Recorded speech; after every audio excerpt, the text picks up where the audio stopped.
बिस्मिल्लाहिर्रहमानिर्रहीम। अस्सलाम वालेकुम। उम्मीद है आप सब खैरियत से होंगे। तो मेरा नाम है सरमद सईद और आप देख रहे हैं दाऊद टीवी। तो आज की वीडियो में हम आपको बताएंगे कि चिकन बोनलेस कढ़ाई जो है आपने कैसे बनानी है। बड़ी आसान रेसिपी है। वीडियो को आपने एंड तक देखना है, कुछ भी स्किप नहीं करना है। और इससे पहले जो हमारे चैनल पर नए हैं, हमारे चैनल को सब्सक्राइब कर लें और हमारी वीडियोज़ को अपने दोस्तों के साथ शेयर करें। तो चलते हैं रेसिपी की तरफ। और रेसिपी के लिए हमें सबसे पहले लेना है 2 दरमियाने साइज़ के प्याज और 2 ही टमाटर लिए हैं। उसके बाद लिए हमने हरी मिर्ची और प्याज थोड़ा साथ लिया। उसके बाद ली है शिमला मिर्च। तो प्याज और टमाटर आपने बारीक चॉप कर लेने हैं। उसके बाद हमने लिए है आधा केजी बोनलेस। तो अगर आपके पास बोनलेस चिकन अवेलेबल नहीं है तो आप नॉर्मल चिकन भी इसके लिए यूज़ कर सकते हैं। उसके बाद हम लेंगे फ्राई पैन और अब हम डालेंगे फ्राई पैन में ऑयल। अब देखें कि फ्राई पैन में हम ऑयल डाल रहे हैं। आंच को आपने नॉर्मल रखना है। और अब हम इसमें डालेंगे प्याज जो हमने सेपरेट थोड़े से काटे थे। और अब हम इनको करेंगे फ्राई, सिर्फ नरम करने के लिए, इनको ब्राउन नहीं कर देना आपने। उसके बाद इसमें डालेंगे शिमला मिर्च जो हमने काटी हुई थी। तो हम दोनों को अब सॉफ्ट कर रहे हैं, इनको ब्राउन नहीं करना, नहीं जला देना है। तो देखें कि तकरीबन ये सॉफ्ट हो चुकी है। अब हम इनको करेंगे प्लेट में शिफ्ट। और अब हमने इनको कर दिया प्लेट में शिफ्ट। और इसके बाद अब हम लेंगे कढ़ाई और अब कढ़ाई में डालेंगे ऑयल। देखें कि हम कढ़ाई में ऑयल डाल रहे हैं। ऑयल थोड़ा सा आपने ज़्यादा इसमें डालना है।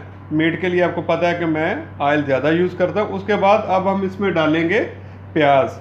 देखें कि हम इसमें प्याज डाल रहे हैं। बर्तन को अच्छी तरह साफ़ किया करें, रिज़्क को ज़ाया नहीं करना चाहिए।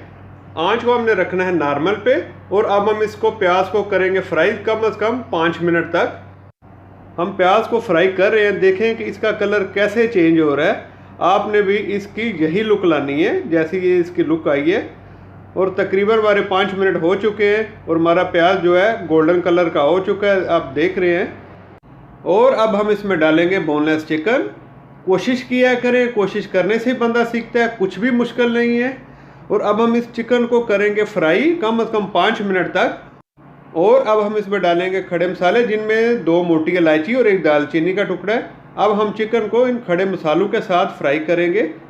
तो देखें कि कैसे इसका कलर चेंज हो गया। अब हम इसमें डाला है 1 चम्मच अदरक लहसुन का पेस्ट। और अब हम इसको पका रहे हैं अदरक लहसुन के पेस्ट के साथ चिकन को। और देखें माशाल्लाह इसकी कैसी लुक आई है। और इसके साथ अब हम डालेंगे 1 चम्मच नमक। और उसके बाद है आधा चम्मच हल्दी का पाउडर। और हल्दी के पाउडर के बाद अब हम डालेंगे इसमें 1 चम्मच सुरख मिर्च का पाउडर। और अब हम चिकन को 2 मिनट तक इन मसालों के साथ पकाएंगे। तो आंच को आपने नॉर्मल ही रखना है। आप देखें कि हम इसको पका रहे हैं। तो उसके बाद अब हम इसमें डालेंगे टमाटर। टमाटर जब भी आप काटें उनका छिलका उतार लिया करें, क्योंकि कढ़ाई वगैरह में किसी भी डिश में जो छिलका जब आएगा ऊपर टमाटर का तो वो अच्छा नहीं लगता है। अब हम इनको पकाएंगे नॉर्मल आंच पर कम से कम 2 मिनट तक। देखें कि टमाटर किस तरह सॉफ्ट हो चुके हैं। आपने भी इनकी ऐसी ही लुक लानी है जैसी ये लुक आई है। और उसके बाद अब हम इसको दम लगाएंगे कम से कम 5 मिनट तक। और आंच को आपने 0 पे रखना है। दूसरी तरफ अब हम लेंगे कुछ खड़े मसाले, जिनमें आधा चम्मच सूखा धनिया है। और उसके बाद अब हम लेंगे आधा चम्मच काली मिर्च। और उसके बाद अब लेंगे आधा चम्मच सौंफ का। और उसके साथ है आधा चम्मच ज़ीरा का। और उसके बाद 1 पीस लेंगे हम जावित्री का। ये खड़े मसाले, और इन खड़े मसालों का हमने अब पाउडर बना लेना। पाउडर जो है आपने सॉफ्ट फॉर्म में बनाना है। वो देखें कि तकरीबन 5 मिनट हो चुके हैं। आप देख सकते हैं कि हमारे टमाटर किस तरह सॉफ्ट हो चुके हैं। और अब हम इसमें डालेंगे पाउडर जो हमने पहले मसालों का बनाया है। और अब हम चिकन को इन मसालों के साथ कम से कम 2 से 3 मिनट तक पकाएंगे। और आंच को आपने नॉर्मल ही रखना है। देखें कि हम इसको पका रहे हैं और बहुत ज़बरदस्त खुशबू आ रही है। देखें इनकी लुक कैसी आ गई, कलर कैसा हो गया इनका। अब हम इसमें पानी ऐड करेंगे। और पानी जो है मैंने इसमें 1.5 कप डाला है। और आंच को साथ कर देना तेज़। और देखें कि पानी इसमें ऐड कर दिया है। अब हम इसको एक दफ़ा करेंगे मिक्स। आंच को तेज़ रखना है ताकि ये पानी एक दफ़ा बॉयल हो जाए इसमें। और फिर इसको हम दम लगाएंगे। आंच को हमने तेज़ रखा हुआ है। देखें किस तरह बबल्स बन रहे हैं। और अब हम इसको दम लगाएंगे कम से कम 10 मिनट तक। और आंच को आपने बिल्कुल 0 पे कर देना। देखें कि 10 मिनट हो चुके हैं। माशाल्लाह कैसी ज़बरदस्त लुक आई है इसकी। तो चिकन हमारा गल चुका है, एक दफ़ा हम इसको करेंगे मिक्स और इसके बाद अब हम इसमें डालेंगे ग्रीन चिली। हमने इसमें ग्रीन चिली डाल दी है। कितने आसान से तरीके से हम आपको बोनलेस चिकन कढ़ाई बनाना सिखा रहे हैं। आंच को हमने नॉर्मल ही रखना है।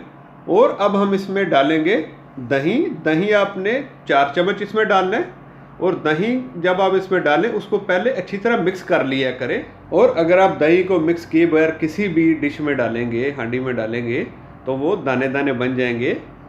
तो ये छोटी छोटी चीज़ें होती हैं, इनका ध्यान रखा करें। और अब हमने डाला है आधा चम्मच गरम मसाला और देखें माशाल्लाह बहुत ज़बरदस्त खुशबू आ रही है।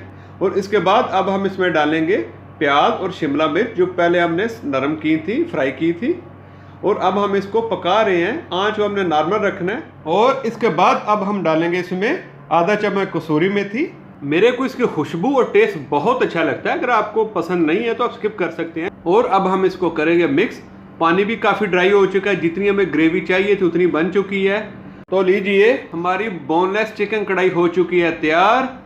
माशाल्लाह बहुत ज़बरदस्त खुशबू आ रही है। और अब हम इसको करेंगे प्लेट में शिफ्ट। हम इसको प्लेट में शिफ्ट कर रहे हैं। हम सबको अल्लाह का शुक्र अदा करना चाहिए कि जिसने हमें इन नेमतों से नवाजा। और हमने चिकन कढ़ाई को कर दिया है प्लेट में शिफ्ट। देखें माशाल्लाह बहुत ज़बरदस्त बनी है, बहुत ज़बरदस्त खुशबू आ रही है। आपने ये रेसिपी ज़रूर ट्राई करनी है और हमें बताना है कमेंट्स में कि कैसी बनी। और इसके साथ शर्मा सही को दे इजाज़त। मुलाकात होगी अगली वीडियो के साथ, तब तक के लिए अल्लाह हाफिज़।